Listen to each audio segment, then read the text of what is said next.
Mr. Denis Gontsjar, ambassador of the Russian Federation. Very welcome. It's such an honor to have you here. I would say добро пожаловать.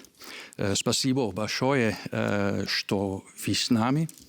I don't know if that's any Russian at all. That's what they told me. Good afternoon, and thanks for inviting me. It's a pleasure and honor that you are talking in Russian. It's the honor. The honor is ours. You have been in Belgium since August, I think, and that's right. And presented your credentials to King Philip in September. Did you know Belgium before? And do you like our country? I had the chance, I visited Belgium several times for tourist purposes, but in 2006 I came to work here for 3 months. Belgium was presiding in OSCE, Organization of Security and Cooperation in Europe. Okay. And I was sent from Moscow to help our embassy to work with the chairmanship. Okay. With the country who is presiding in the OSCE. So I was working here for 3 months. It's not much, but I tried to travel. I tried to learn a little bit about the culture, the history of the country, and I loved it. Okay, but of course that was... Belgium is very nice. But of course that's 20 years ago. Situations have changed quite dramatically ever since. How do you see the relationships between Russia and Belgium at this moment? And how do Russians perceive our country? I have to be frank, the relations are not in a good shape. Before coming here, we met with your ambassador in Russia, Mikhail Zhereptsov. By the way, he is of Russian origins. Yes, I can tell. And we agreed that we will try to save what is left, even despite the political differences. And same messages I tried to convey during the audience with the king. And during meetings in the Ministry of Foreign Affairs.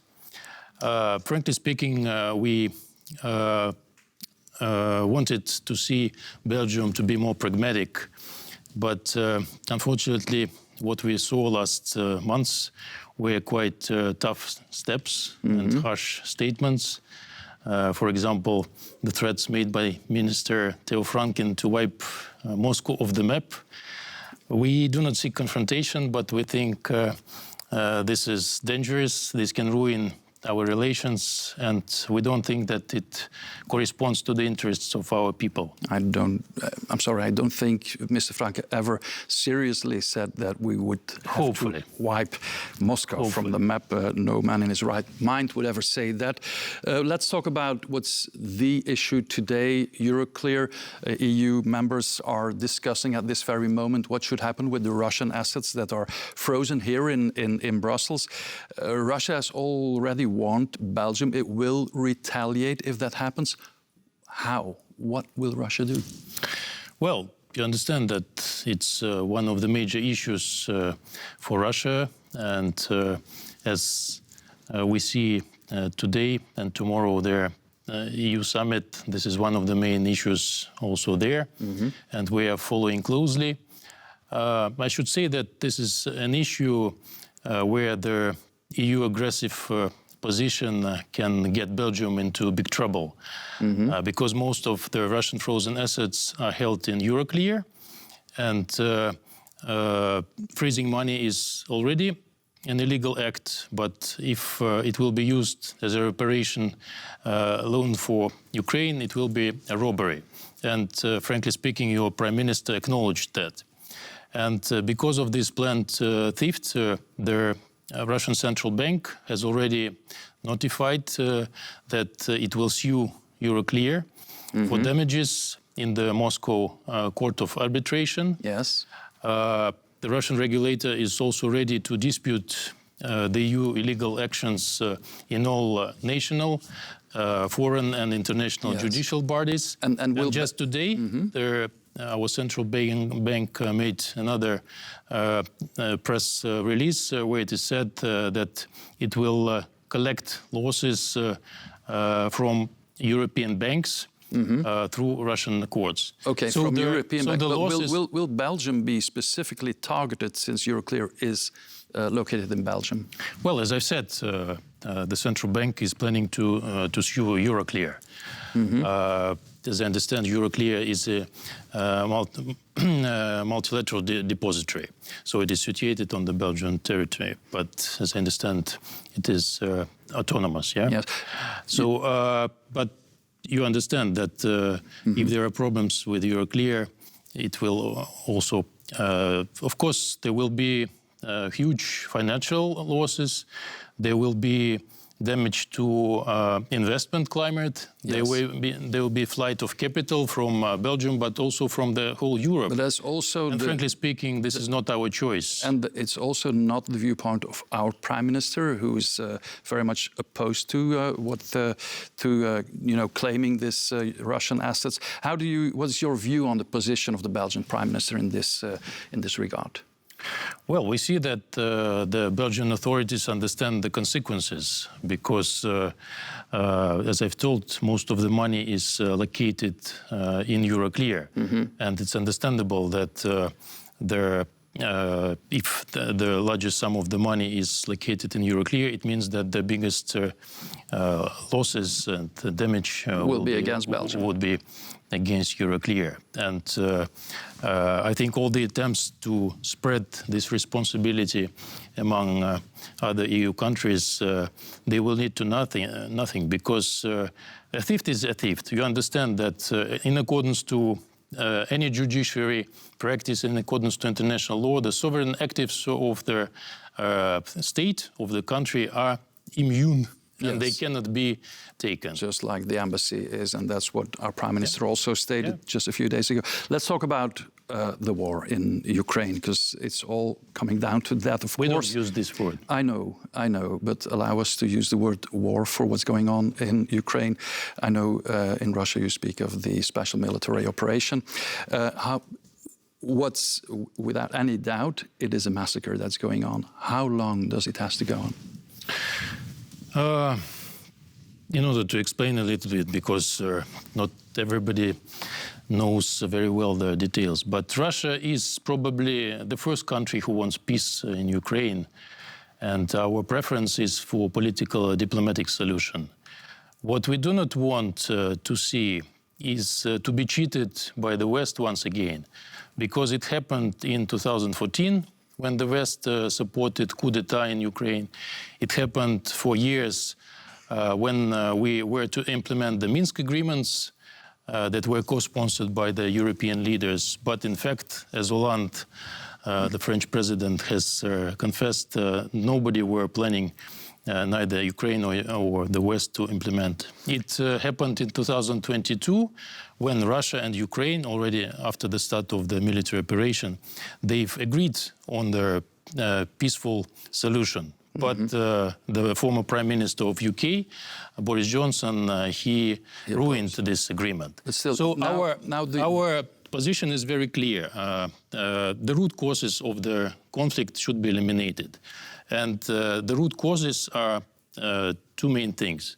The fact that NATO was expanding, despite all the promises that were given by European and American leaders to Gorbachev. At the time of the unification of Germany. But that's old history, of course. Now with the peace plan... the problem is that on one stage, during the Bucharest summit of NATO, Georgia and Ukraine were promised that they will become NATO countries. And this is in contradiction with the Declaration of Sovereignty of 1990 of Ukraine, which envisaged the neutral status. So this is one. The second thing is, and I should say that, that President Trump and the US administration, which is important, they've acknowledged that it was a big mistake to try to drag Ukraine into NATO. Yes, but so Russia doesn't... Can I finish? I'm sorry. About the second part? Yes. Because it's very important. Briefly. The second part is the problems with the Russian-speaking population of Ukraine. And I want to underline that this is population, it's Ukraine population. They were deprived of the right to use language, to go to schools, to go to church. This is in contradiction to Ukraine constitution and in contradiction to their international human rights obligations. What would happen if, for example, the Dutch population of Belgium were deprived of their rights? Can you imagine? Yes, I can. But now, to obtain peace, Russia claims territory that it doesn't control at this moment military. How can you expect Ukraine to accept that, to give away country, give away territory that Russian army doesn't control at this moment? This operation is not about territories. This operation is about stopping Ukraine being anti-Russia. And this was done by NATO. And unfortunately, the authorities that we have now in Ukraine, Zelensky and his team, they've forgotten about all the promises that they made when Zelensky came to power to promote peace and to restore good relations with Russia. Instead of that, he started to follow all the military agenda that was... Do you agree that the Ukrainian people have the right to decide on their own future, to decide on whether they want to be part of Europe, the EU or NATO? Or do you say, no, they are not at that point a sovereign country, they don't have the right to decide on that? Of course, every country has the right to decide, but every country has also the obligation to follow the commitments that it has taken. We've agreed within the OSCE, within the Russian NATO Council, at the highest level, the leaders, that we will not strengthen our security at the expense of somebody else's security. So the fact that the expansion of NATO is making a threat to national security interests, it was said by Gorbachev, by Yeltsin, by Putin. Everybody knew about that. And nevertheless, all this was neglected. But does that mean that if Ukraine says it's okay, we will not and will never be part of NATO, then this war can stop?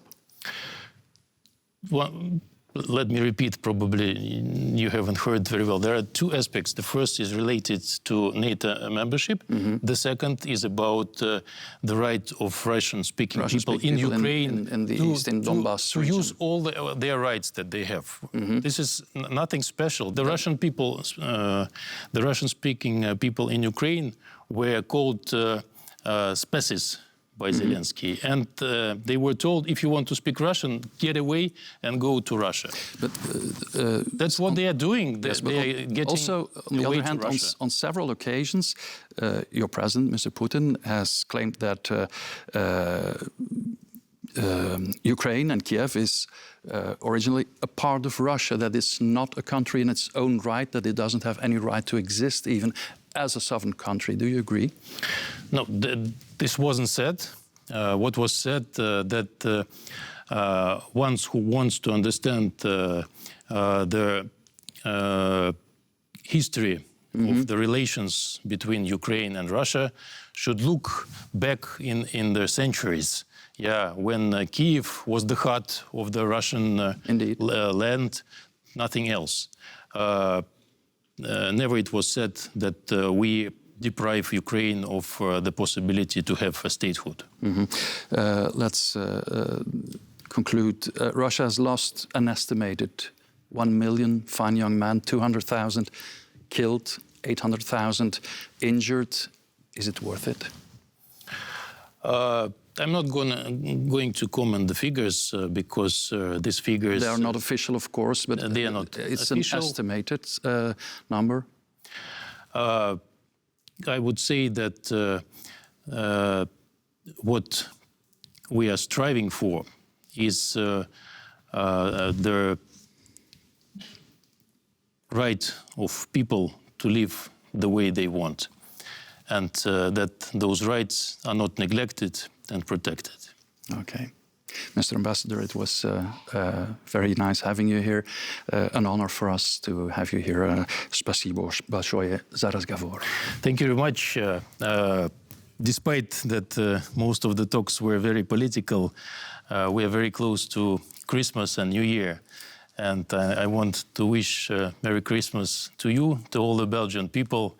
We have, by the way, 70,000 of Russian-speaking diaspora in Belgium. Half of them are living here in Flanders, and I want to congratulate them as well.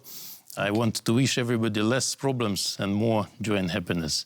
And I hope that the Russian-Belgium relations will improve. Merry Christmas to you and your family, and to the all of the Russian people.